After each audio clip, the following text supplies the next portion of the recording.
All right, 1, 2, 3. What's up, Magsy?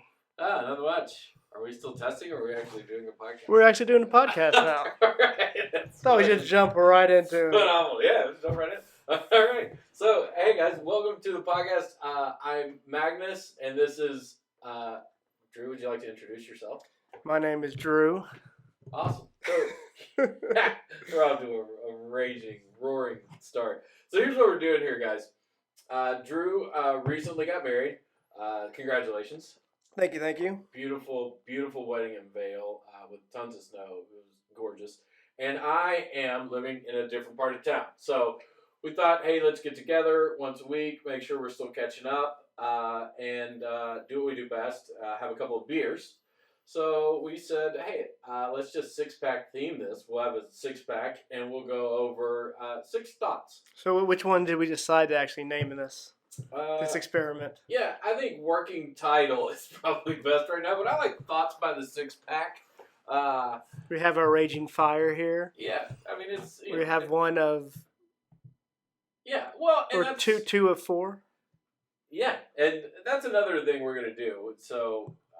maybe we'll work on this outline, but we're going to have a different beer every week. So we're starting off with like a little homegrown Atlanta brew. We're drinking today the Sweetwater Seasonal, which right now is Grass Monkey. So Drue, here's what I'm going to do. All right. I'm going to give you the description that Sweetwater Brewery gives us, and you tell me if this checks out, if it holds up, or if they're absolutely like full of shit.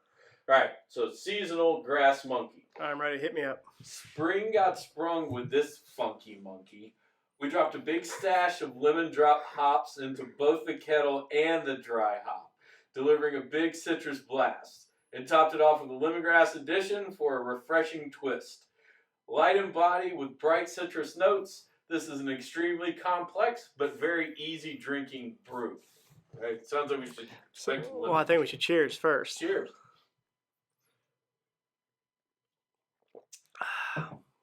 Thoughts? Tastes a lot like 420 to me. Yeah, it's good though. It's pretty smooth. I mean, I don't really like hoppy beers anyway, but it's not that bad. No, I think I could have like 12 of these shooting down the hooch. They're a little bit lighter than like a 420. Yeah, I would agree. So it's good. I'm a fan. I would give it a thumbs up. I could definitely. And honestly, Sweetwater's always hit or miss for me anyway. So. Yeah, I would agree. I don't like their heavier stuff. One or two, but anyone who comes in town, typically we get them to try a 420 or at least go to the brewery. Yeah, well, the brewery tour is phenomenal. All right, so something else is going along with this podcast is we're going to talk about 6 different topics. So, Mr. Magness and I have put together this list of incredible social and current topics. And I'm on the edge of my seat to jump into the first one. Yeah, so the first topic is yours, so we'll just go heavy right in. The first topic you want to discuss, and I guess the first topic we'll ever discuss on this podcast, is microdosing. Yes. So I'll be honest with you. I'm on the fringe. I've heard the term before, but I wouldn't consider myself a connoisseur of microdosing. So, like... Give me what is it? What are you talking about? All right, microdosing, it's, obviously everyone knows LSD and magic mushrooms, but it's the idea of taking just enough of LSD or psilocybin. Do you know how you say it? No, I don't know, no. The active ingredient, the DTM. Okay. And psilocybin, I believe it is. From the magic mushrooms and taking just enough to get creative, but not enough to trip, is the idea. Okay. There you go. That seems like a very fine line thing. Well, supposedly it became popular. Obviously, Steve Jobs talks about it with saying that LSD is one of the things that changed his life. Really? Well, when he first came into, before Apple and before the garage, he backpacked and rode a bike through India. Tripping his balls off. That's what he did. He kind of talks about it, And the idea, it's supposed to be huge in like Silicon Valley because it allows people to be super productive and mood's happier and all this other stuff. Huh. So the idea is sort of like it enhances all the creative stuff and all the synapses in your brain without, tripping. Like they're just supposed to, and it's supposed to also help a lot of like disorders and stuff. So what's like enough? Like what's the? Well, that seems like a relative term. Well, I mean, I've never done it, but what do the experts say? So microdose. So it'd be like 10 to 200 milligram. It's supposedly 5 milligrams of 200. 5 milligrams is what they call like a hero dose. I mean, I'm not making it up. That's what they call it. So that's sort of when you do like the shaman stuff. What's it called? When they go to like peyote. No. Not peyote. Peyote was like a spirit Indian. Walk? Yeah. Oh. So the idea is you don't want to do. Oh, that's too much. That's where you're literally like hallucinating. But the idea, they call it the spirit molecule, right? And am I too far out for you? No, that's just like such a bullshit like silicon valley with the spirit molecule. Well, it's like it's the fucking Genesis rock or something. So like it's supposed to just your brain activity goes crazy. So you can control those brain activities. You're just getting a lot more going on. So you're sharper, you're quicker, you're more creative.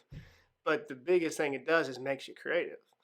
So there's been all these like, it's not really scientific studies, more like baseline studies, of people who will say, okay, so like one of the test, be like, all right, so right now draw a picture of something, and you got like 30 seconds to draw the picture, or like 3 minutes. So someone will draw something like a light bulb, with someone being like, what's the question, or something like that, right? So after a month or 2 months on taking your microdose every day or every 3 days or whatever they say you're supposed to do, all those quick little studies become elaborate thoughts. So like that light bulb will be connected to an island, and the island adventure is come by the light turning on. Like I'm making all this up, obviously, right. But you're supposed to be more creative from it. Huh. So who's benefiting most from this? Like I get Silicon Valley, that's fine, but like our conversation. Is it the engineer? Is it the? Well, it's supposed to help them. Guy? Like who's leading the edge of microdosing? Well, what's the study of mushrooms? I don't know. I can look it up right now. Look it up. Fungology. Something like that, honestly. But some of the leaders of it is just called like this guy named Phil Smith. I'm butchering all these names right now, but the idea, it's, they come from the mushrooms. It's all about the connective stuff. Supposedly mushrooms are the only thing that connects the life and the death, that they can like see past all that and into their ecostructure or whatever. Oh, that's fair. I guess. Sounds good, right? Yeah. And I was way off on fungology. It's mycology. Mycology, there you go. The branch of biology concerned with the study of fungi. What kind of got me fascinated by this was, have you seen the new Star Trek Discovery? Yes. You seen the trailers? You ever watched any of it? Just the trailers. Because like right now you can watch the first season for free if you sign up for like the CBS app. Uh-huh.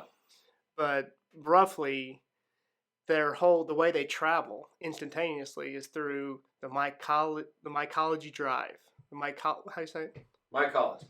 So the mycology engine, and it's based off this guy who's sort of paving the way on the study of magic mushrooms. Okay, now talk about the guy who invented LSD. Found it's like a German scientist named Humrick or something. Yeah. Look it all up. We'll link stuff below. And that's the new basis of the Star Wars. Star Trek. Oh, I got it. Ha ha ha. What's in this grass monkey? Right. Funky. But so that guy supposedly microdosed his whole life. He died like 102, and like he could write music and was like reading and like giving speeches into his 90s, like crazy. Huh. So, I don't know if I'm tempted to try it, but obviously, the whole illegal status of it makes me, and I don't want to become crazy. Yeah, that's a razor's edge, right? You didn't get your job at Google because you're microdosing. Like, you're now at Google, I'm assuming doing pretty well. Well, think about if it works. I want to be the best Googler I can be, and now you're microdosing, and now you're living under a fucking bridge. Well, think about if it works, and now you're kind of like, you're always trying to reach this state of, they call it the flow state, or just a state of understanding where you're more creative than you ever are. That's a slippery slope too. Now I'm always like, "What are you doing?" "Oh no, nothing, bro. Just getting my LSD." Right. You know. Yeah. So, Well, and then especially with the legal status, though. yeah, But that's one of those things that's cool, like right up until it isn't. Like as yeah, long as you're wowing in meetings, that's phenomenal. That one pitch meeting that somebody's like, "Hey, John, can you join us in here for a second? I want to bounce a couple of ideas around you." And you got to run to the fucking bathroom and drop a head of LSD before you can go contribute at Google. Now that's a slippery slope. I'll agreed and all that crazy stuff. But there's, I mean, if you read the study, just not studies, but like stories about people who do it, and Google it, you'll see whoever you want to. Funny enough, Google it. They talk about solving complex problems in creative ways. So this one guy I was listening to says, I was thinking of all the issues I had to do, and it was building up a tree, and all the solutions were on branches. I know I don't solve my problems that way, but evidently he was very productive and super successful. He's one of the people who are claiming to be microdosers that's out there in the world. So, All right. Well, anything more to say on microdosing? No. Do you want to get off your chest? No. I'm intrigued. Don't get me wrong. I just think it's like I do. I think it's just cool up until it's not cool, and then you're just some dude who's done LSD a bunch. Well, okay, so microdosing would be the far end of pushing the limits, right? For what I think most people would call standard. But what about like you're familiar with the nootropics as well? Yeah. So like like a ginkgo biloba would be the one you've heard of probably the most. Yeah. So another one that I think is popular by Joe Rogan. No, it is, but it's still the same idea of trying to get clarity in your brain to function at your peak capacity, just like you take protein powder. Yeah, fair, but who hasn't taken an Adderall to get for a final, right? But that's a far cry from the practice of just a little mushrooms make you really wow this pitch meeting. Like that's I know, but like as I get older, you work out, and like we've all taken like the hydroxycut. I want the quick fix to slimmer waistlines. Yeah, and that's a terrible fucking idea. Well, that one is, but it's $1 billion industry, right? Yeah, so is LSD. Yeah. So if you're saying, hey, take this and you're going to be creative, you're going to be tired, you get none of the side effects of Adderall. I mean, it's more enticing if you think of it that way when you're already putting. Yeah, I mean, we don't need to tackle the opioid crisis. That comes with its own fucking set of problems. Like, nobody's ever gotten mad because someone gets stoned and played a bongo drum for 6 hours. Like, technically, you got arrested for that. Well, yeah, I mean, technically, that's true. But he should have just been on opioids. But we won't solve that world problem now. So. But all right, that's fair. I mean, I'm not gonna try it at my next growth summit. Or you're not trying it Monday morning. You're not gonna be lit on LSD for your sales meeting. I have a team huddle I have tomorrow morning. I gotta lead. I don't think I'm gonna drop it. But if it works for these guys, but like just the clarity of like the nootropics, the clarity of like there's other stuff. I don't know. I'm fascinated by it. Honestly, I've never really delved into it, anything crazy, but it's fascinating to me. Like these people are absolutely doing it. And that's sort of the flow of it kind of right now. Yeah, so if these are the people pushing all your toys, your smartphones to your software. Yeah. Well, now I'm not going to be able to use my next smartphone unless I'm on LSD. Yeah, this is drug related, and you're over here on Skype. Well, so now we'll know like when my next Samsung 10 is like shaped like a mushroom. Yeah, you're like real Freudian. I remember that time we were talking about it. Yeah. Nice. All right, what else we got? Well, it kind of dovetails with LSD and mushrooms, but maybe just not microdosing, just taking it. I wanted to talk about what's coming up. It's February, and if you live in Atlanta like we do, it's a really exciting time of year because it's about to start festival season. And festival season is phenomenal because it's about to get warm. Like Not that ever it's super cold here, but we got iced in 3 times this winter. Festival season, you start seeing Anyone from Atlanta knows that's a very big deal for us. No, Snowpocalypse 2014. Right. R.I.P. Yeah, I mean, we're like fighting for our lives in half an inch of snow.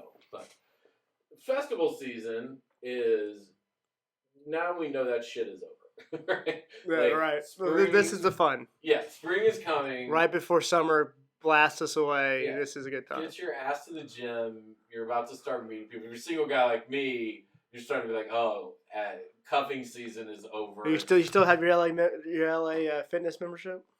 Yeah, but now you start using it. You used it on the first, and now mid-March, you're like, it's getting real. Right, because I'm gonna be outside. I'm gonna be like in short sleeves. So like, I gotta go. I gotta get some sun. But that's what festival means. And so festival season kicks off in Atlanta. Like everybody kind of knows, the first festival that's the big one that comes out is Oyster Fest. Right? Oyster Fest. Oyster Fest is in February, and then it's followed by every kind of fest under the fucking sun, like to Memorial Day, right? Then there's like Lucky Fest, and then Geranium Fest, and then Jazz Fest. And Whoa. Back up. What's Geranium Fest? Well, I don't think that's the thing. You made up your own fest? Yeah, the Dogwood Festival is what I was thinking. Here's Geranium Fest. Here's what it is. The Dogwood Festival is the world-renowned festival in Atlanta. Where I'm from, my small town of McDonough, Georgia, they have the Geranium Festival. Geranium Festival. Yeah, and that was our spring festival. So you thought you just sneaked that one in here. Okay. I was on a roll. I know I've known you, about 10, 15 years now? Yeah. Well, but days are numbered. Yeah, I'll take you to the Geranium Festival. It'll blow your mind. But anyway, that kicks off really what is spring. And so it's not like Oyster Fest. Oyster Fest really to me is my favorite festival because it's the only one of these fests to me that actually has any function. Like Lucky Fest is St. Patrick's Day. Well, it's pretty much Oyster Fest. They sell oysters. It's beer. That's what I'm saying. But that's the best part. There's like an actual reason to go. There's char-grilled oysters there that I would not have thought to have had. But that's the thing I don't like the most about it, though. I want raw oysters. You can't do it in a fest scenario. It was a terrible idea. But don't they not? They do that. No, they're all steamed. They're always steamed. Right. Yeah. Is it the one at like Smokehouse Lounge? Is that the one? Steamhouse. Yeah. Steamhouse. Sorry. That's the one we're going to this weekend. That's the original. Spoiler alert: we're going to this on Saturday. So come join us if you'd like. But I prefer raw oysters. That's always sort of my like. I'm excited to go. Anytime to drink beer with friends and a crap ton of people, I'm down. Well, it's February and it's gonna be 78 fucking degrees. So that's not bad. I'm gonna be in shorts. Yeah, that's true. And in like a party shirt. See, you're arguing wanting to play some golf at that point for me. Well, yeah, we can play golf. It's time to also play golf, but fest first. Fest first, golf later? Yeah, I'm single. See, here's how you know that Drue has recently got married. He's like, oh, golf. And I'm like, oh, sweet. I can see some ass. Like, I'm still in that honeymoon phase, too, where it's nice. Yeah. You know, we're happy. That's great. Yeah, it's all good. You're not even playing golf to get out of the fucking golf house yet. Yeah. You're not even hanging out with my bros. Yeah, you're not even like, I need 4 fucking hours out of this house. Anything. Golf. Curling. Who gives a shit? Just let me out of the fucking house. Like, no, you're just like, hey, honey, go to play some golf. I'll be back. Can't wait to see you again in 4 hours. But here's another problem with 78 degrees. It's going to be packed. That's what I'm looking for as a single guy. No, but packed. Yeah, no, you got to like carve out your own space, get your own table. But that's why I like Oyster Fest. There are tables. Because there's food involved, there are tables set up. You carve out your own niche. It's not like Lucky Fest, which is a month later, where I'm like swamped in some green beer tent where the only activity to do is drink. Like, okay. And in Lucky Fest, I'm paying $40 to go stand in a crowd and drink green beer, which I could do fuck all anywhere in the world. Literally. Sure, okay. We've just collectively decided to get together and do the same shit we would have been doing anyway, and we just handed somebody $40. But you talk about the positives of fest season. That's some of the the first ones. I mean, I'm stoked. I can't be more excited for Saturday, right? I'm excited for all of it. There's also an Oyster Fest of the last one of the season, which is what, August, Yeah. By that September. Time, by that time. And then they do all the ones in between, right? You remember when they only had like 2? Yeah. Well, Is it the same people doing the other ones? No, that's the thing about Atlanta now is that it's like, you remember that like there was this time in Hollywood where, all right, I'm listening. There was this time in Hollywood. I feel like it was like the early 2000s where everybody came out with like 2 studios would release the same exact movie for like 6 different movies.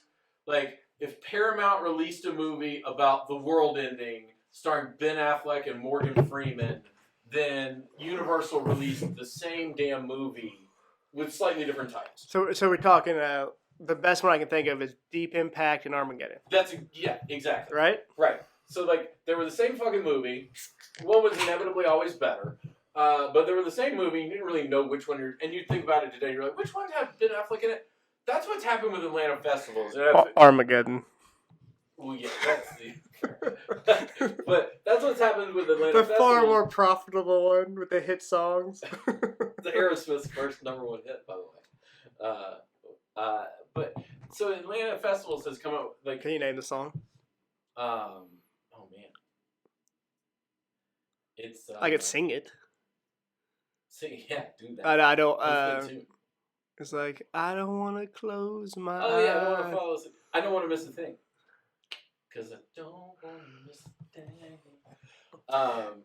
Oyster Fest. Yeah, but this thing has happened in Atlanta festivals where it's like there's an original festival at Steamhouse Lounge, and then there's always a copycat of it. So like it's always I'm going to Oyster Fest, and there's this weird question that gets asked. It's like, which one are you going to? The fucking good one. Like not the. Well, see, but isn't that kind of how much you drink of these things? That they don't matter. That's how much I used to drink at these things. That it didn't matter. I'd go to fucking both. I'm not sure I want to go with you Saturday if I'm going to get a watered down version of you at Oyster Fest. No, it's just a more mature, well-rounded, better drink. Oh, so you're going to have like your own salt and pepper sitting there in the corner? The salt and pepper will be in my hair. That's the difference in Oyster Fest now and Oyster Fest then. But no, so... but yeah, to your point, it gets exhausting, right? But that happens with anything, right? But we're talking about one. We're talking about number one. Yeah, it kicks off this week. I'm super excited. One, there's oysters. There's a reason to go there, unlike a lot of other festivals. There's good music. It's the opening of the spring, and I will tell you, it's probably something I missed out on when I was younger. I am just becoming a bigger fan of like a fest. Like if you can just fest anything. Like the Renaissance Fest, I may go this year. Like just you've never been to Renaissance Fest, but I'm totally down to go. I went when I was a kid. Did you go when you were a kid? Like, it was a field trip thing for us. We took a field trip every year. No, my dad never took me anywhere. So, my parents didn't take us either. It was the school babysitters. It was a school field trip, and we go to the Renaissance. See, but if we're going, it's like that time we try to do Lair. That's a whole other. But so for those of you listening, the Renaissance Festival is this thing that happens in South Georgia, not South Georgia, like a little south of Atlanta, and it's the Renaissance Festival, and they just take this big campground and they turn it into like medieval times, but it's like medieval times on a much larger scale. Everybody's walking around like they lived in the 16th century. I think it sounds a lot funner than it would be. That sounds great. Like if you're walking around, like as ridiculous it would be for someone saying, "Thank you, my lord," but as soon as you break character and like are getting to the character, you're not gonna walk back and be like, "My liege." You're gonna walk in there and be like, "Look at that guy," and then like sort of blow it up, and then you're like, "Where's the pub?" And then you're just sitting there getting drunk at a. The fest, I'm fucking in. I'm totally fine with it. And then you know what I mean, though, right? Because like in my head, I want to like be like, you know what I'm gonna do? I'm gonna show up just dressed up. You're gonna dress up? I will show up dressed up, but the true person would show up and act like it, like in character. No, because then at that point you would just go work for them. You'd like open up your own little silversmith shop in the corner, and you just you get paid to do that. You wouldn't do it. Like, How do you make your money? I opened a small silver shop at the Renaissance Festival. which Oh, is open for like 8 weeks. Yeah. And how you doing? Not well. I'm not doing well at all. I think it'd be I'm actually here to ask for money. I dated a girl once who, and it's weird that they have this there to me. Her sister and her husband went to the Renaissance Festival, and they got hammered. Because you can get like this big turkey leg that you'd hold like your cartoon character, and then you get this big mug of beer. So they got hammered, and then we're like, they were adopting puppies there, which I feel like is a weird place to like run the Humane Society. You're like, oh, puppies. There's so That's many puppies around, and cats and whatever. They should be. They should be everywhere. Fucking puppies. No, it's like, hey, you love our oysters? Would you like a dog? You know? Oh, that'd be fucking. Because maybe. They're doing You're it half everywhere. cocked, right? You're on oysters. Maybe you struck out that day. I think but this. you can go I home think with this a is the puppy. year you get a dog. I get a dog? No, I don't. That's not the year I get a dog. A labradoodle. Oh, It'd be perfect for you. well, High maintenance. no. Thanks is a little bit fancier than it really is. But then, see, like, I feel like a labradoodle, because I'm single, would be great because women love labradoodles. Like, they go crazy. But then, like, when you get home, Hyperallergenic. well, I'm fine. But maybe it opens up my dating pool though. Yeah. But then you get home and you're just a dude who owns a labradoodle, and like, I don't know. Maybe I could be a dude that owns a labradoodle. I'm not buying a dog this year. I got too much to do. I gotta find a house this year. Yeah. So like, this will be the year that I find a house. Like, I'm house hunting. So you're thinking, like, you thinking house? Magness has and before has had a house. He has been a homeowner in the past, right? and you got out of that pretty good, right? I was okay. You didn't lose. It was right. Sort of a credit building. Yeah, so is that fair? I bought the house when I was in my early 20s, and I was going to flip it. And then, like, the economic recession hit. Boom. Housing market is tanked. So I moved into the house. And then by the time the economy came around, I had to get out from under it. But no big deal. Lesson learned. Build equity, whatever, in my 20s. But from there, I've rented and then moved in and with the last girl I dated, which you've heard me say, I'm single, so obviously that didn't work out. So, moved into her house, moved out of her house, and now it's like time for me, I think, again, to own property. Yeah, Okay. I make Adam Smith proud. Like, this is what makes the world turn. I should own something now. So, like, You ever think about those like the colonists come here and like build your home? Like, I'm gonna buy some dirt and just take some dirt. Let's be honest. Let's be honest. They weren't buying anything. They were buying for and just fucking chopping logs and just stacking that shit up. Not knowing how to grow corn. And just rubbing mud all over the wall and be like lighting Done. babies and growing the U.S. of A. No, I can't say that. I've really thought about it. But maybe they'll make a fest out of that. And then we can fucking go check it out. Connell Log Day. Or Yeah, Connell Colonial Log Fest. Colonial Log Cabin Day. Right.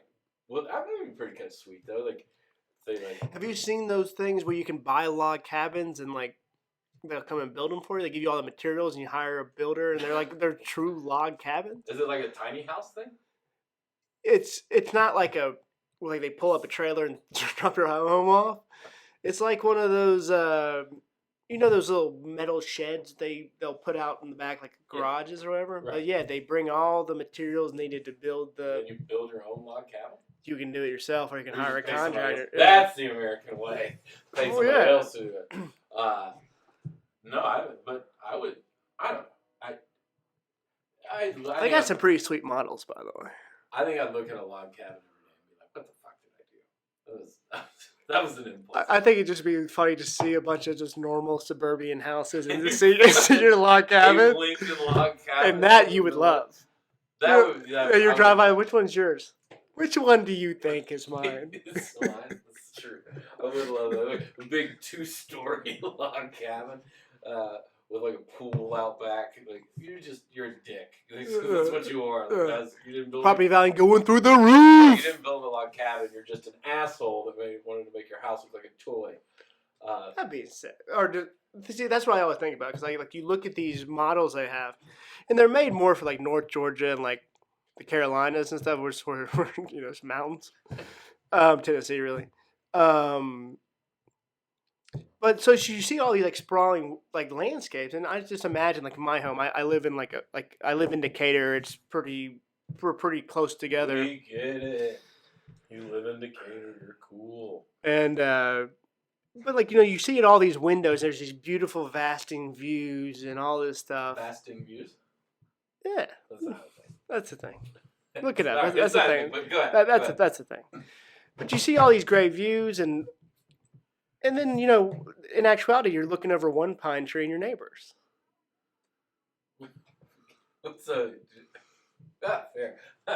It wasn't a deep thought, man. All right. Yeah, I can guarantee you that. But no.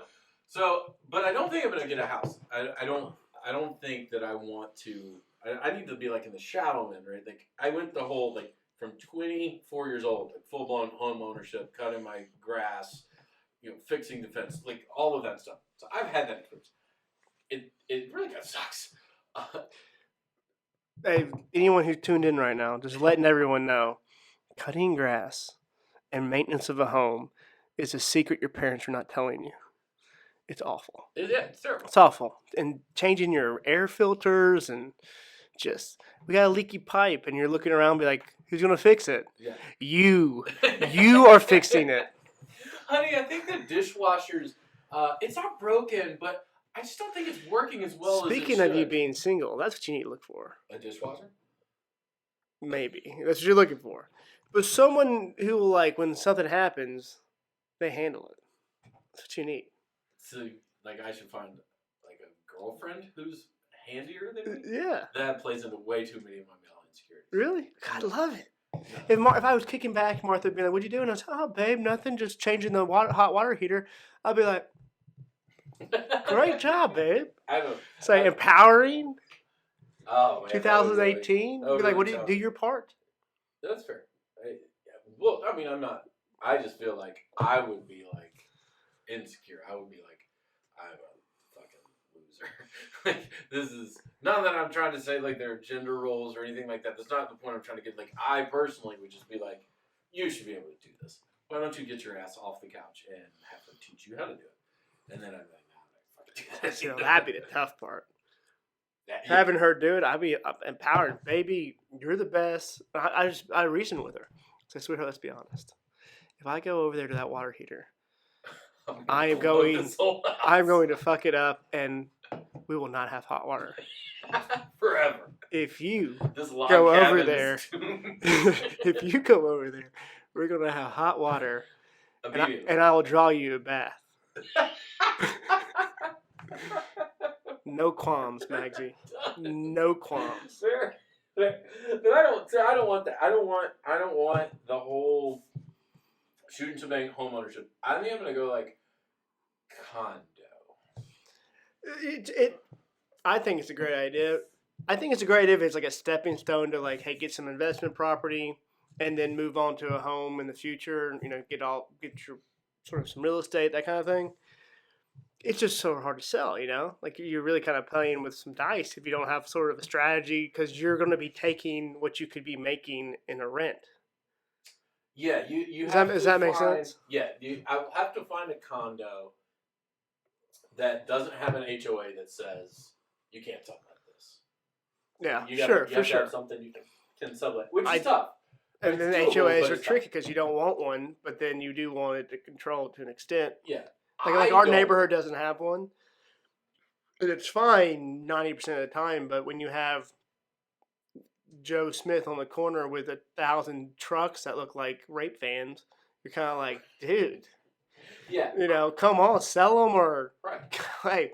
Get rid of them, Yeah. HOAs are like taxes. Like, I don't want an HOA, but I want everybody else to have an HOA. Like, guys, I'm good. Don't worry about So me. you're looking to manage a whole apartment building now, Can right? I just like sign something that says I'll take care of my shit, but all these other motherfuckers need to pay? Yeah. But I want like a condo though because I want. Selfishly, I want a pool. I got one for you. So where are you looking? You're looking like north of Atlanta, Yeah. like up there by like the top of the perimeter kind of deal. Yeah. So anyone that doesn't know, Atlanta Airport South. Atlanta's sort of in the middle of the perimeter, and then we have a big circle road called 285 that circles all of it. So he's looking at the top above Atlanta. Yeah. Well, it's closer to work for me, but also that's where I like to hang out. Okay, well, here's my point. What do you think about possibly Amazon coming here? Because rumor has it, and it's supposed to sort of be the land around like Norcross or something like that. Have you heard anything about this? Which is north of the city. Yeah, I think if it does. So think about how lower your risk, right? You're out there, you need a place, and you're gonna be looking just to have your place, but then it could be just a home run as far as real estate goes. Right. Come on, Jeff Bezos. You can make me a millionaire. If you're listening. Yeah, Jeff. I'm sure you're listening to this first episode. Actually, Decatur's looking pretty good. I have 0.4 acre with your name on it. Jeff, you look great these days. You've really been working out. You've transformed yourself. I love your new clock. Yeah, huge fan of everything that you do. Amazon Prime member, 10 years running. Use my mother's.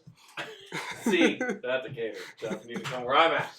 But no, so yeah, I think but there's the thing about house hunting is, it's not like the pre-approval process. It's to me, the tricky thing about it has been like this for some odd reason is like a self-reflection. It's like a reflection of self. And I guess maybe your home kind of is, but I'm like, what does owning a condo say about me?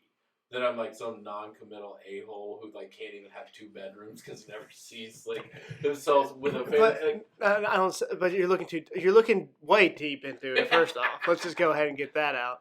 But I'll go down the rabbit hole with you. First, you're buying property, so there's some commitment there, obviously, right?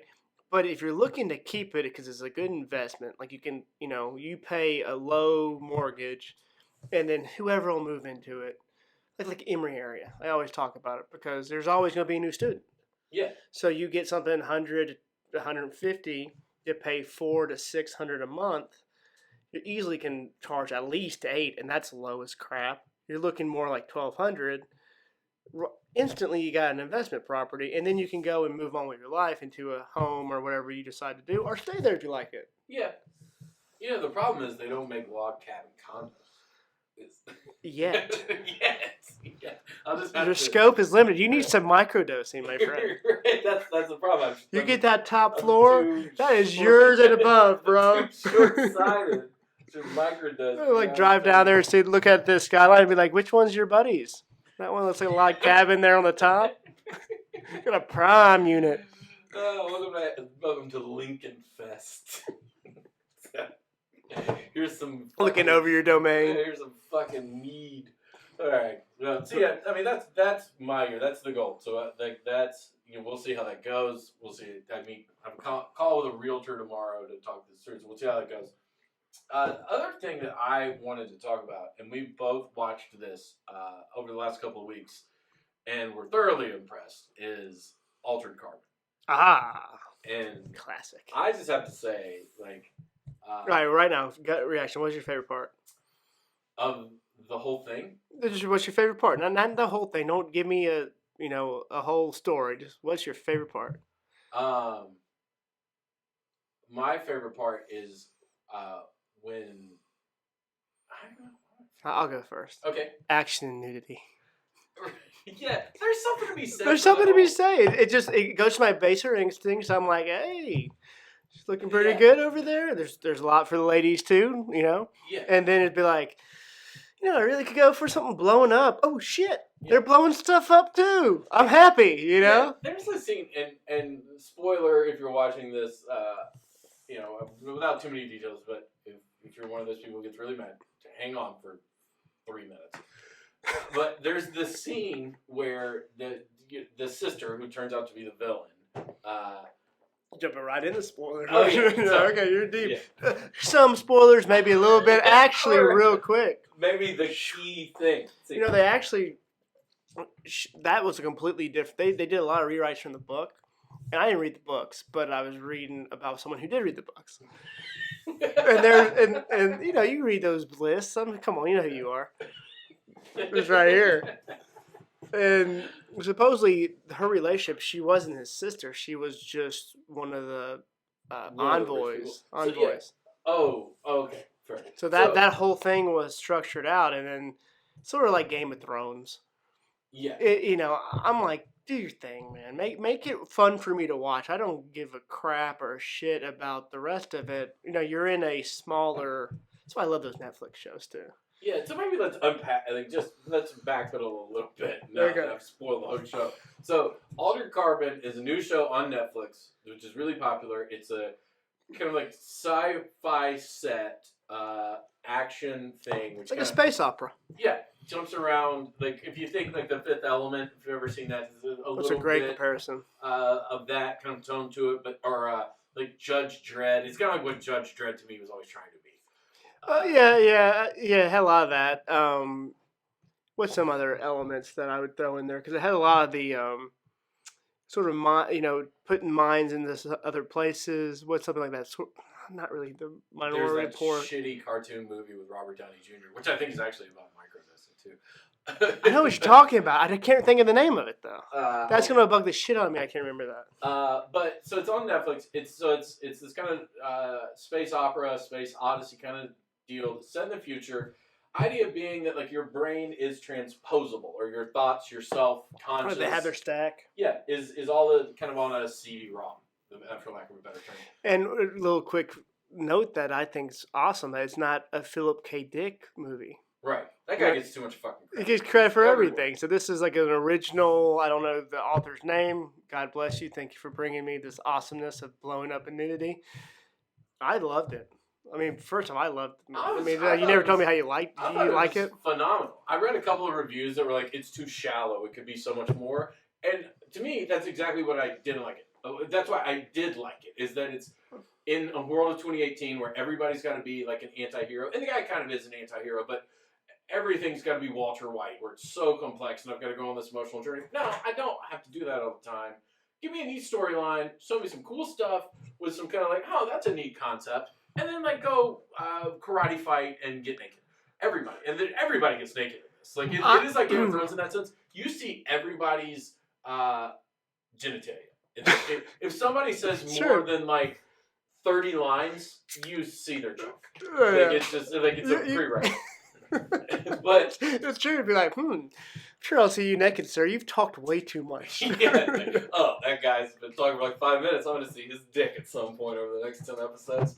So there's your real spoiler alert. If I'm getting critical about it, though, it started off like great. All right, well let's before we go too far with this. So the premise of this is your mind can be transported.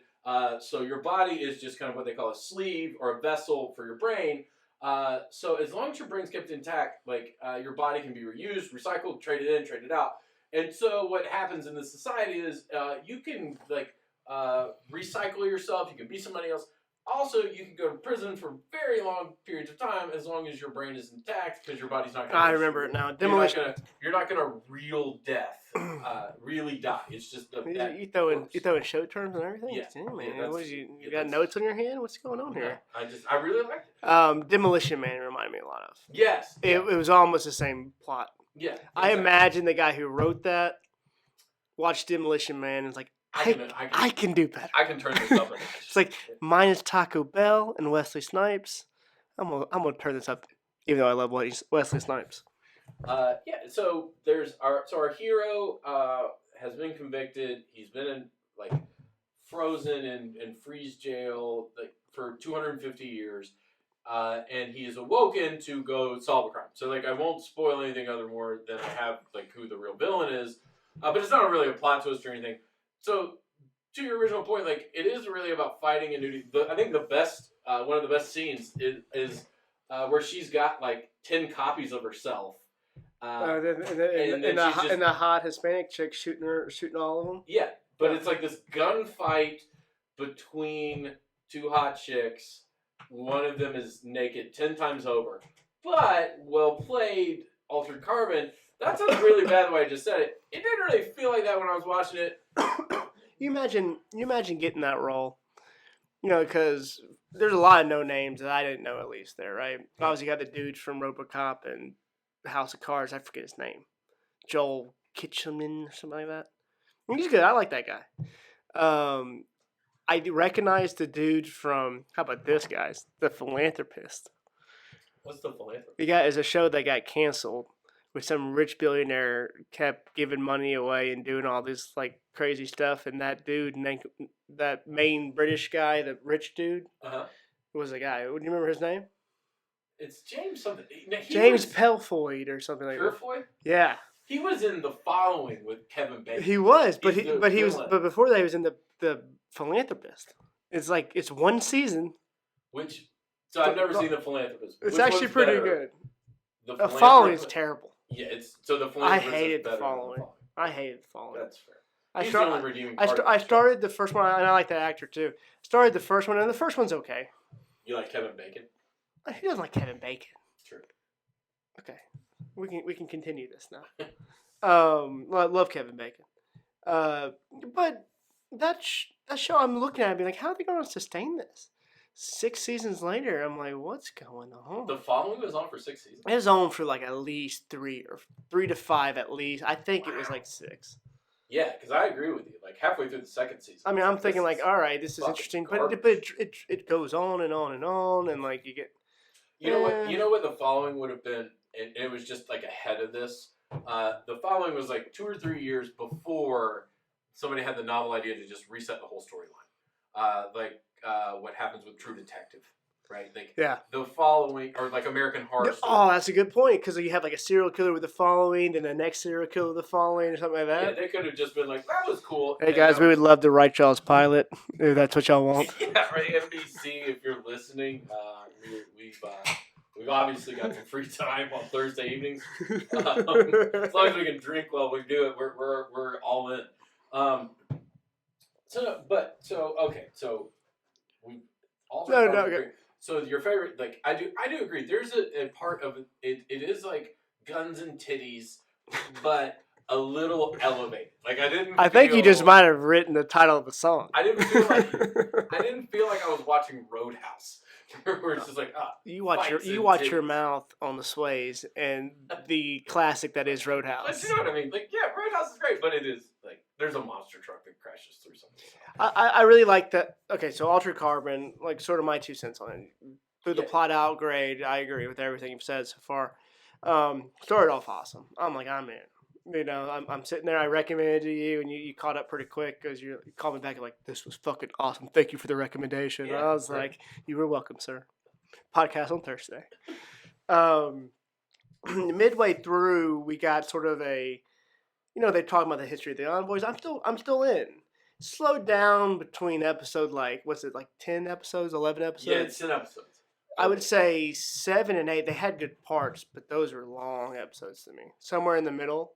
Yeah, well, right there at like right past the middle to before the end. You know what I mean? Yeah, they go back and do a lot of backstory. But it wasn't fun. That's kind of my point. I don't mean ass and titties, or action titties. Yeah. Or guns and titties. Excuse me. I mean more like.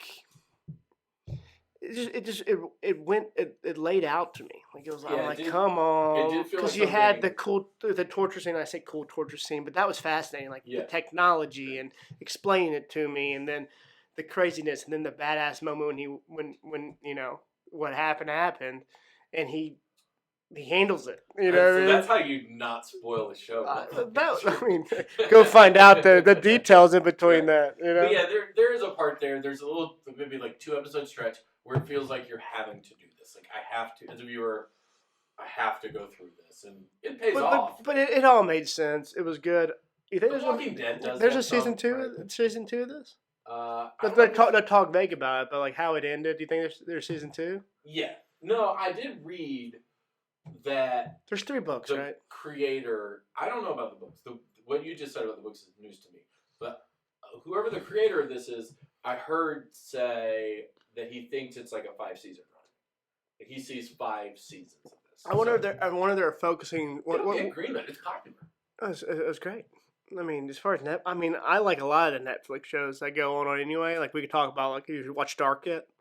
No, I'm focused on this and solely. No, I'm just saying, but other Netflix shows that, like, I mean, they're doing it right. Like, outside of Game of Thrones and Billions, which are my two ones I love from different networks. Game of Thrones obviously being HBO and Billions being Showtime. I love that freaking show. By the way, I've never seen it. You're welcome. It'll be my next show. We'll be talking about it in a week. Axe Capital. You let me know. Let's put it around the wall. Axe Capital. There's not a lot going on outside of Netflix for me as far as original programming. Yeah, that's fair. That's I would say that's. And but like, I don't know what Netflix. I think they got that surplus of cash, and they're doing the whole Amazon model by just going into debt, just throwing it all out the content, Yeah. And Amazon's content's kind of crap though. Amazon. Sorry, Jeff Bezos. I didn't mean that. Bring your headquarters. Love your clock. Sorry, love your clock. Yeah, sorry. No, but the strategy, the 10 years of not making a lot of money and putting it all back into the product, you know what I mean, in the service. Yeah. Amazon, Netflix doing the same thing. They're just throwing it all back into the content, just spending millions to make all this stuff. There's I looked at the other day on my queue. I got like 8 things, and I watch a lot of TV. You don't start a podcast if you don't have a lot of free time. That's all I'm saying. Fair. All right. What else we got? No, the last thing I wanted to get your take on, and we'll talk a lot about this category because we're both big movie buffs. So we love to talk about movies. We love to go to movies, good movies, bad movies, especially bad movies. All right, real quick, and we didn't plan this. What's your favorite bad movie ever? It's definitely Blood Rain. Blood Rain. When it rains, it pours. Blood. It's Blood Rain's phenomenal. If you haven't seen it, I highly recommend it. Actually, but then not at all at the same time. Yeah, right. Maybe microdose, and then go. And then fix all the problems on the tree. But so this is gonna sound a little hypocritical. Drew and I are both big movie buffs. We love going to the movies. We love the cinematic experience. Oh yeah. We love the whole 9 yards. We have AMC loyalty cards, Regal loyalty cards. If there's a movie loyalty card, we have it. But neither of us have seen what is the most pre-sold movie of all time in the history of cinema. Neither of us have seen Black Panther yet, but we're planning to go see it. I think we're both like. I think it's Sunday. Yeah, like both kind of like so excited to go see it that it's like but we're both excited to go see it. But what are you most excited about Black Panther? Like, what do you think is going to happen? What are you looking for? Just the uproar. The first and foremost, I love when like racial tension comes to like a head, and then I'm like, what's going on here? I must see this. Right. And then be like, what happened? What's in the middle of this? A superhero movie. I'm like, are you kidding me? Did you just inject microdose of action and titties into my arm? I'm like, what's going on? Yeah. Then reading all the crazy stories about the people saying violence and the people that are like having the movement, and some of it's not that. I'm excited. Yeah. I hear the reviews are incredible. It looks awesome. Black Panther was the best part of the Infinity Wars. Civil War. Thank you. One of the best parts of that, all that tech that goes around that. So it's like the Tony Stark meets African culture. I'm in. Yeah, I'm in. I do love kind of the whole thing. I love that it's like it looks good. It was phenomenal in Civil War. So let me give you a quick little fact that I found this was interesting. If you're a big, like you said, I love superhero movies, the MCU, and all that stuff. Black Panther censor, was it the T'Challa? Wakanda? No. His name's T'Challa. Oh, King yeah. T'Challa, Sorry, right? sorry. His sister is supposed to be the smartest person in the MCU. Smarter than Tony Stark, smarter than like everyone, Bruce Banner. So if you're going with the lore, and they're giving her the credit of she's the smartest person in there. Yeah, that's cool. Yeah. I mean, I read that outside. I haven't seen the movie yet, so I'm interested to see where she's in there because I hear she kills it. The cast kills it, and the last thing I'll say is the women protecting the king. I hear killed the rhinos. I think they're called. Right. Yeah. I'm excited about that too. Yeah, I think it's. I'm excited to see it. I'm excited to see like the Wakanda portion of this. Mhm. To your point, like the African portion, because I think it's obviously it's underrepresented in the MCU, but like action movies. You see an underrepresentation there. I think it would be cool to see just like what a superhero in that setting looks like, what that take on it is. Like we know Tony Stark, we know the Hulk. All this stuff happens in like a lab, right? Like what does it look like in front of a waterfall? That would be really cool. I'm also very intrigued to. Did you say waterfall? Yeah. Right. What does it look like? Let's do all that Tony Stark stuff in front of a waterfall. Right. Yeah, that's what I'm saying. Did you see the trailers? Yeah, I'm waiting.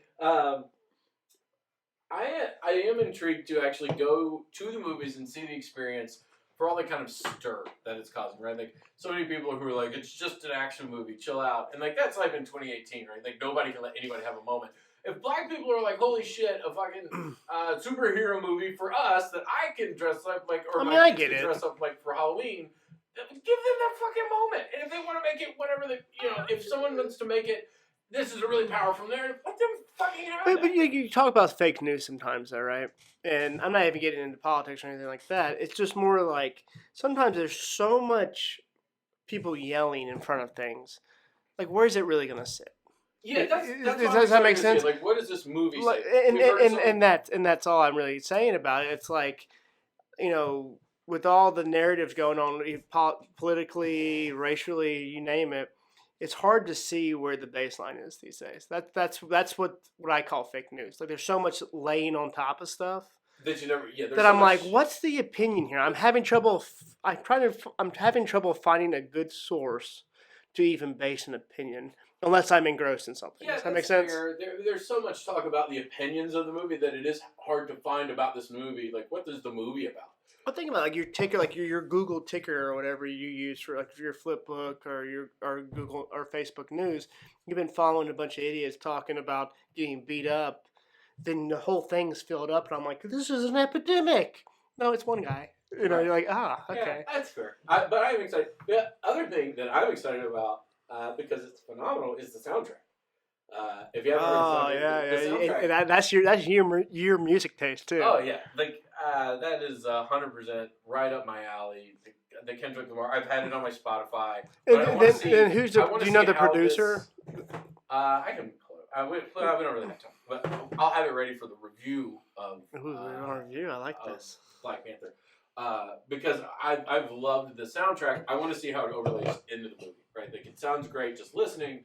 Where does this fit in the movie? How does it sound? I hear it's like phenomenal with it. Yeah, it's gonna be a lot of fun. I'm really excited to go see it. All right, so with that kind of takes us. Is this summing up number one? Yeah, I think so. Well, what was your favorite part of it, real quick? Let's review our podcast. Yeah, that's a good point. My favorite part was being able to really learn about microdosing. You've educated me, Drue, and I appreciate that. I am a teacher. What was your favorite part? Guns and titties. I mean, fair. That's I haven't started my microdose. That's probably. I think we should probably end it there. That could be your favorite part of any podcast. Like, what was your favorite? The guns and the titties. Yeah, right. All right. Yeah, I agree. I need more guns and or titties in this subject matter. Preferably both. All right, that was fun. That was fun. Guys, thanks for joining us. Hope that you learned something or at least laughed at us stumbling our way through our first podcast. Thanks for being a part of the first one. We'll be doing these every Thursday, and we'll be putting them out there either Friday or as soon as we get them done. How about that? All right. But consistent. Yeah, sounds good. Thanks, guys. Thanks.